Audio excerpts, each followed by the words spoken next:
Ilir Meta do t'jetë sot ish presidenti dhe ish kryeministri, ish kryetari i parlamentit i burgosur politik, do t'jetë në listat sigurta të Partisë Demokratike dhe të koalicionit, mbi votat dhe rezultatin elektoral të Partisë së Lirisë, dhe jam i bindur se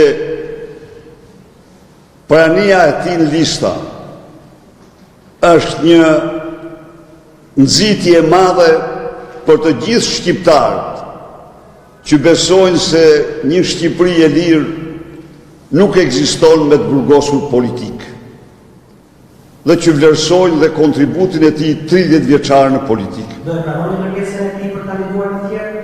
Urdhroni? Do e pranoni kërkesën e tij për të kandiduar në qarkun e tjerit?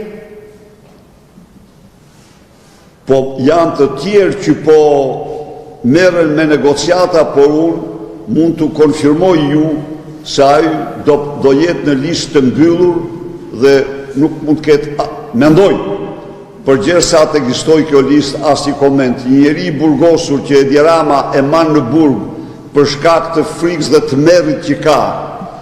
Edi Rama kërkon të marrë mandate duke burgosur kundërshtar politik, atëherë ai do të jetë në parlament dhe do të jetë fitimtar.